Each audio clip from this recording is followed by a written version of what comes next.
ఉన్నావు నువ్వు 4 సార్లు రైతు బంధు ఎగ్గొట్టావు, రైతు బీమా కడతలేవు, గింజలు కొంటలేవు. నేను బుర్ర తక్కువడనాలా, బుద్ధి లేనోడనాలా, ఏమనాలా నేను అడుగుతా ఉన్నా. 6 గ్యారంటీలు, 420 హామీలు, 13 డిక్లరేషన్లు అన్నీ అమలు చేస్తానని పోటుగాడులాగా పోజుగొట్టి ఇవాళ 31 నెలలైనా చేతగాని మాటలు మాట్లాడుతున్న సన్నాసిని ఏమనాలని నేను అడుగుతా ఉన్నా. కానీ ఒకటి మాత్రం పక్కగా చెప్తా ఉన్నా, మా ప్రశాంత్ రెడ్డి గారు గుర్తు చేస్తున్నారు, ఎస్ఆర్ఎస్పి పునరుజ్జీవం కూడా ఎండబెడుతున్నాడని. వాస్తవం, కిందికి సీతారామ మోటార్లు నిన్ననే ఆన్ చేసినట్టున్నారు, అదొక్కటే ఆన్ చేసినట్టున్నారు, అంతేగాని మిగతాయి మాత్రం మొత్తం సిస్టమ్ ఎండబెడతా ఉన్నాడు. దేవాదులలో కేవలం 2 పంపులు ఆన్ చేశారు, మొత్తం కెపాసిటీ ఫుల్ కెపాసిటీ నడపచ్చు, అది నడపడు. కన్నెపల్లి పంప్ హౌస్లో మోటార్లు ఆన్ చేస్తే నీళ్లు మొత్తం వస్తాయి, నడపడు. ఎస్ఆర్ఎస్పి పునరుజ్జీవ ప్రాజెక్ట్ ఆన్ చేస్తే మొత్తం ఎస్ఆర్ఎస్పి నింపొచ్చు, అది చేయడు. అందుకే నేను అనేది చివరికి మరి రేవంత్ రెడ్డి గారిని, ప్రజలకు ఇవాళ అర్థమైపోయింది, ఇది కాలం తెచ్చిన కరువు కానే కాదు.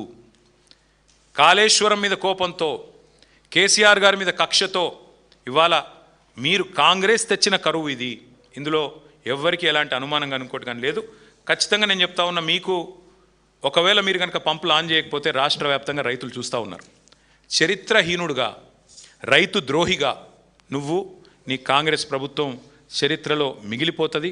ఎన్నటికీ కూడా మళ్ళీ లేవలేనంత భయంకరమైన దెబ్బతింటావు అని చెప్పి కూడా హెచ్చరిస్తూ, మీకు కావాలంటే ఈ డేటా మొత్తం సిడబ్ల్యూసి డేటా కానీ ఇంకోటి కానీ మొత్తం నేను పత్రికా మిత్రులకు ఇస్తా, తెప్పించుకో, ఇంజనీర్లను పిలిపించుకో, మాట్లాడు, బేషజానికి బోకు, ఇంకనైనా పంపులు ఆన్ చేయాలని మళ్ళొకసారి వారికి డిమాండ్ చేస్తూ, మరి పత్రికా మిత్రులందరికీ కూడా ధన్యవాదాలు, నమస్కారం.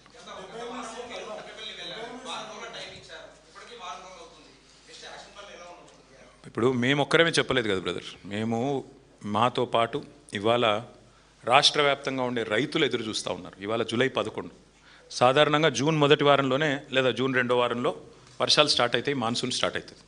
నెల అయిపోయింది, రైతులందరూ మొగులు దిక్కు చూస్తున్నారు, కన్నెపల్లి దిక్కు చూస్తున్నారు. ఆడ నీళ్లున్నాయట, ఎత్తిపోస్తలేడు రేవంత్ రెడ్డి, ఏం చేయాలని చెప్పి ఎక్కడ వాళ్ళు అక్కడ ఊళ్ళల్లో బాధపడతా ఉన్నారు. మేము కూడా ఈరోజు మనస్ఫూర్తిగా చెప్తా ఉన్నాం, వర్షాలు పడాలనే కోరుకుంటున్నాం. ఎందుకంటే ఈ మూర్ఖుడు ఏం చేసేటట్టు లేడు. వర్షాలు పడాలి, రైతులు సంతోషంగా ఉండాలి, జలాశయాలు నిండాలి, రాష్ట్రం సుభిక్షంగా ఉండాలని కోరుకుంటున్నాం. కానీ ఈయనను చూస్తూ ఉంటే మాత్రం చేసేటట్టు లేడు. మా నాయకులు కేసీఆర్ గారితో నిన్న మొన్న కూడా మేమందరం కూడా మాట్లాడి చూద్దాం, ఇంకో 2-3 రోజులు చూద్దాం, చూసిన తర్వాత పార్టీగా కూర్చొని ఒక నిర్ణయం తీసుకుందామని చెప్పారు. దాన్ని బట్టి మా నిర్ణయం. అంటే ఆయనకు ఒకటే తెలుసు బ్రదర్, ఎత్తిపోసుడు అంటే ఆయనకి ఇక్కడికి వెళ్ళి సంచులలో పైసలు ఎత్తిపోసుడు తెలుసు. ఈఎంఐ ముఖ్యమంత్రి కదా, ఈఎంఐ కట్టకపోతే ఢిల్లీలో ఉద్యోగం పోతుంది కదా. పైసలు ఎత్తిపోయడం బాగా తెలుసు, నీళ్ళు ఎత్తిపోయడం తెలియదు, సంచులు మోయడం తెలుసు, కానీ ధాన్యం సంచులు నింపడం తెలియదు. అట్లాంటి దౌర్భాగ్యుడు ఈ రాష్ట్రానికి ముఖ్యమంత్రిగా ఉండడం మా కర్మ. ఏం చేస్తాం?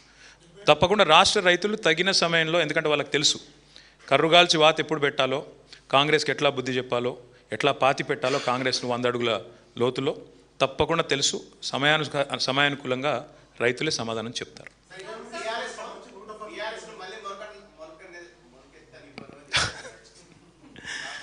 ఇప్పుడు మొలవదనుకున్న రాష్ట్రాన్నే మొలిపించిన పార్టీ మాది. మొలవదన్నారు, అట్లాంటి ఒక రాష్ట్రాన్నే మొలిపించిన నాయకుడు కేసీఆర్. ఆయనను ఈ అంగుష్ట మాత్రుడు, ఆయనకు హైట్ ఒకటే తక్కువ అనుకున్నా, బుర్ర కూడా తక్కువ అని ఈ మధ్యనే తెలిసింది. అందుకే అనేది మాట్లాడేటప్పుడు ఒళ్ళు దగ్గర పెట్టుకొని మాట్లాడాలి. మీ రాహుల్ గాంధీ గారు వరుసగా 2014 నుంచి ఇప్పటిదాకా 3 ఎలక్షన్లు ఓడిపోయింది. అయితే ఖతం అయిపోయిందా కాంగ్రెస్? ఉంటుంది కదా, అడుగో బొడుగో ఆడనే ఉంటుంది.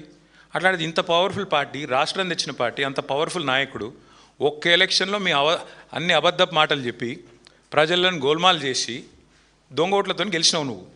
నీకే ఇంతుంటే, తెలంగాణ ప్రజల మీదకి తుపాకీ తీసుకుపోయిన నీకే ఇంతుంటే, తెలంగాణ తెచ్చిన మాకెంత ఉండాలని పెట్టుమని. అంత సిపాయి అయితే మొలకెత్తని అని అంటుండు కదా, పెట్టుమని, రాష్ట్రంలో ఎలక్షన్లు పెట్టుమని. ఉప ఎన్నికలు పెడతాడా, జిల్లా పరిషత్ పెడతాడా, లేకపోతే మొత్తం శాసనసభ రద్దు చేసి